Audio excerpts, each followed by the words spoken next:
रात के अंधेरों के बीच एक आलीशान कमरे में सजी धुंधली सी येलो लाइट्स पूरे कमरे को रोशन कर रही हैं।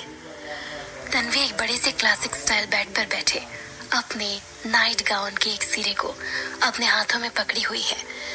यूं तो उसे कभी किसी बात का डर नहीं था, पर अपनी जिंदगी के इस नए मोड़ पर उसका मन आज बहुत घबरा रहा था। वो बेचैन होकर कमरे की दूसरी ओर देखती है, जहां से बाथरूम में बहते पानी की आवाज आ रही थी, जिसे सुनकर उसके दिल की धड़कनें और तेज हो रही थी।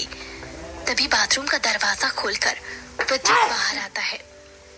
उसके लंबे कद और डैशिंग पर्सनालिटी के आगे वो आलीशान सा कमरा भी छोटा नजर आने लगता है।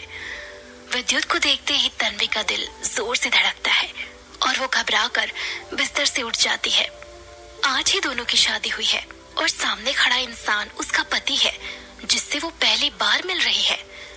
विद्युत एक सफेद बाथरोब पहने तन्वी के सामने आता है। उसके बाल अभी भी गीले थे।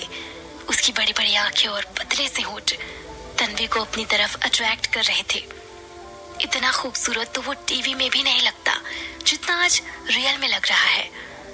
मिस्टर विद्युत, ये हमारी पहली मुलाकात है। It's my pleasure. मुस्कुराते हुए तन्वी ने विद्युत से कहा। अपने मन में बसी घबराहट को वो अपनी बातों से छुपाने की कोशिश कर रही थी। ये सुनकर विद्युत ने तन्वी की तरफ देखा। उसकी गहरी आंखें किसी आने वाले खतरे की तरफ इशारा कर रही हैं। हमारी पहली मुलाकात? विद्युत ने अपनी भारी आवाज में कहा। यह आवाज किसी भी इंसान के मन में डर बैठाने के लिए काफी थी। उसकी बातों में सरकाज़म साफ नजर आ रहा था। इससे पहले कि तन्वी उसकी बातों का मतलब समझ पाती, विद्युत अचानक से कमरे की लाइट्स ऑफ कर देता है। कमरे में हुए अचानक अंधेरे से तन्वी घबरा जाती है और अगले ही पल उसे महसूस होता है कि किसी ने उसकी कमर को कस के जकड़ लिया हो। तन्वी को बिस्तर पर गिराकर विद्युत धीरे धीरे उसके पास आता है। विद्युत की स्ट्रॉन्ग मैनली सेंट तन्वी को उसके करीब आने का एहसास कराती है। विद्युत तन्वी के पास आकर उसे काफी बुरी तरह ट्रीट करता है। बिना उससे पूछे विद्युत अपनी हरकतों पर उतर आता है। यहाँ तक कि वो तन्वी को हाथ लगाने से पहले उसकी रजामंदी भी नहीं पूछता।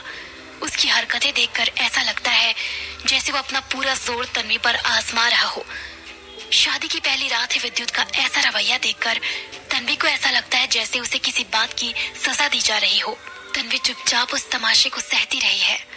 कुछ देर बाद विद्युत के रुकते ही तन्वी बेजान सी होकर बिस्तर की दूसरी तरफ लेट जाती है। उसका पूरा शरीर दर्द से टूट रहा है। उसके शरीर में अब भी उस आदमी की महक आ रही थी